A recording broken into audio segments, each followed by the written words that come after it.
ये बात है लगभग 12वीं शताब्दी की। उस समय भारत में एक बड़ा तांत्रिक योगी रहता था। उसका नाम था कर्मामगिरी योगी। उसने दिन रात अत्यंत कठोर साधना करके अनेक सिद्धियां प्राप्त की थी। अपनी साधना को समाप्त करने के बाद अब वो भारत के विभिन्न तीर्थ क्षेत्रों की यात्रा करने लगा। उसने सोचा कि वो अपनी इस यात्रा को जगन्नाथपुरी में भगवान जगन्नाथ जी के दर्शन करने के बाद ही समाप्त करेगा। ये सोचकर वो जगन्नाथपुरी आ गया। उसने मार्कंडेय सरोवर में स्नान किया और फिर जगन्नाथ जी के दर्शन करने के लिए श्री मंदिर पहुंच गया। लेकिन ये क्या, उसने देखा जगन्नाथ जी के मंदिर के द्वार तो बंद हैं। तभी वहां एक पुजारी आ गए। उन्होंने उस तांत्रिक से कहा, अरे योगी बाबा, अभी जगन्नाथ जी बीमार हो गए हैं, इसीलिए अब 15 दिन के लिए वो किसी को दर्शन नहीं देंगे। जब वे स्वस्थ हो जाएंगे तभी ये द्वार खुलेंगे, फिर आइएगा दर्शन करने के लिए। ये सुनकर उस तांत्रिक योगी को बहुत आश्चर्य हुआ। उसने कहा, क्या जो संपूर्ण जगत के नाथ हैं, जिनका शरीर दिव्य और सच्चिदानंद है, उनको ये भौतिक बीमारी कैसे आ सकती है? अरे वो तो परब्रह्म है। ये सारी झूठी मान्यताएं हैं जो आप सबने पाल रखी हैं। नहीं नहीं नहीं, मैं नहीं मानता। और इन सब अतार्किक बातों के आधार पर जगन्नाथ जी के दर्शन बंद करना अच्छी बात नहीं है। चलो खोलो दरवाजा, मुझे अभी दर्शन करने हैं। तो पंडा जी ने उत्तर दिया, अरे बाबा, आपको अर्च विग्रह सेवा के बारे में कुछ नहीं पता, इसलिए ऐसी बातें कर रहे हैं। इस समय भगवान की गोपनीय निजी सेवा अंदर चल रही है।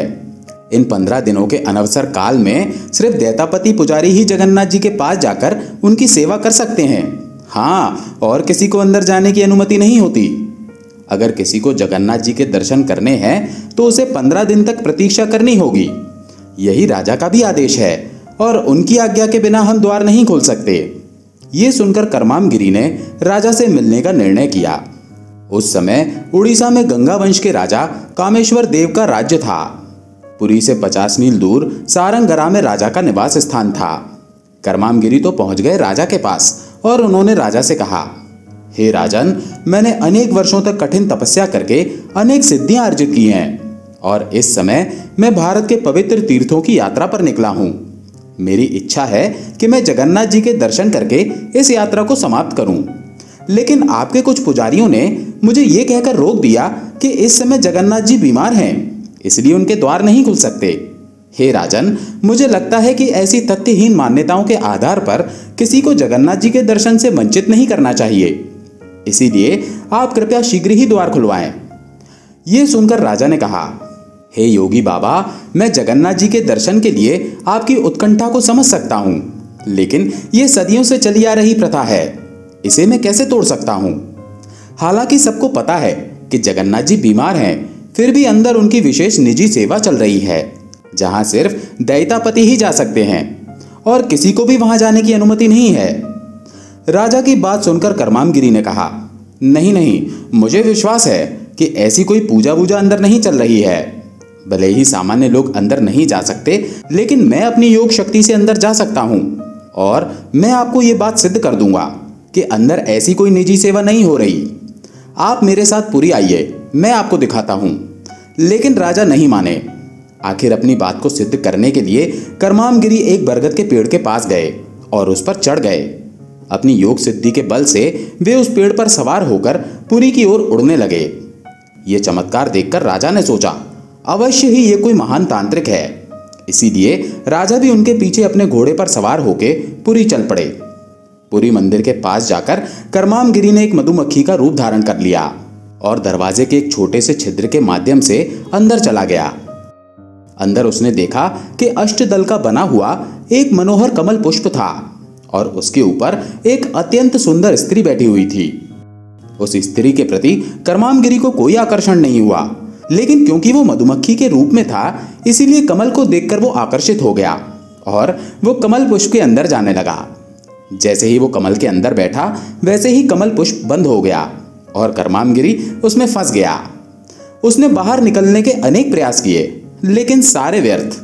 उसकी सांसें अब फूलने लगी थी। आखिर उसने अपने इष्ट देव कर्मामेश्वर महादेव को याद किया और फिर जगन्नाथ जी से भी प्रार्थना की। उनकी शरणागति स्वीकार की और उसी समय कमल पुष्प की पंखुड़ियां खुल गईं और वो तुरंत उसमें से बाहर आकर बरगद के पेड़ पर वापस आ गया। इतनी देर कमल के अंदर रहने के कारण वो कमजोरी का अनुभव कर रहा था, इसीलिए उसने कुछ समय विश्राम किया। लेकिन उसने सोचा कि अब वो राजा के सामने कैसे जाएगा, क्या बताएगा वो राजा को। आखिर उसने वर्षों से चली आ रही इस प्रथा का प्रतिकार किया था। ये सब सोचकर करमामगिरी ने सोचा कि वो एक बार फिर से मंदिर के अंदर जाएगा और अंदर क्या चल रहा है वो देखने का प्रयास करेगा।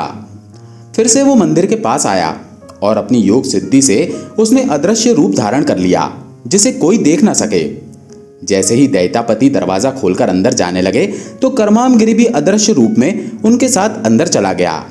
अब देखिए, दैत्यापति तो उसे नहीं देख पाए, लेकिन जगन्नाथ जी तो सब कुछ देख सकते हैं ना। तो बस जैसे ही अदृश्य रूप में करमामगिरी ने अंदर प्रवेश किया तो उसने देखा उसके चारों ओर 8 दिशाओं में 8 सुंदर देवियां उसके आसपास खड़ी हुई थी। वे सभी अत्यंत सुंदर थीं और करमामगिरी को सामने देखकर जोर जोर से हंस रही थी। ये देखकर करमामगिरी अत्यंत घबरा गया। उसके शरीर पर पसीने की बूंदें आने लगी और श्वास की गति तीव्र होने लगी। वो तुरंत उस स्थान से निकलकर बाहर आ गया।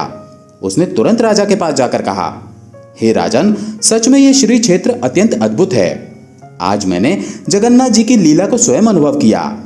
यहाँ पर मेरी सारी तंत्र साधना विफल हो गई।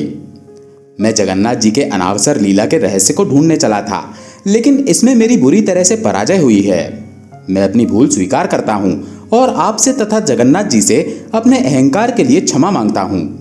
अब मैं आजीवन इसी पूरी क्षेत्र में रहना चाहता हूँ।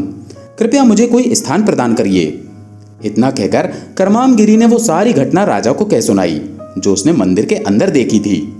इस घटना के बाद उसने आजीवन जगन्नाथपुरी धाम में निवास किया और जगन्नाथ जी की शरण ग्रहण की। उन्होंने पुरी में एक मठ की स्थापना की जहां कर्मामेश्वर महादेव को विराजमान करवाया गया। आज भी वो मठ पुरी में है, लेकिन अब वो अत्यंत जर्जर अवस्था में आ चुका है। तो ये थी जगन्नाथ जी की एक सुंदर लीला। कहते हैं ना कि जब तक भगवान की इच्छा ना हो या फिर उनके शुद्ध भक्त की कृपा ना हो, तब तक कोई भी व्यक्ति भगवान की विशेष कृपा प्राप्त नहीं कर सकता। हमें आशा है कि जगन्नाथ जी की ये सुंदर लीला आपको अच्छी लगी होगी। अगर ऐसा है तो इसे अपने मित्रों और परिवारजनों के साथ भी शेयर कर दीजिए और चैनल पर अगर पहली बार आए हैं तो चैनल को सब्सक्राइब कर लीजिए। हरे कृष्णा।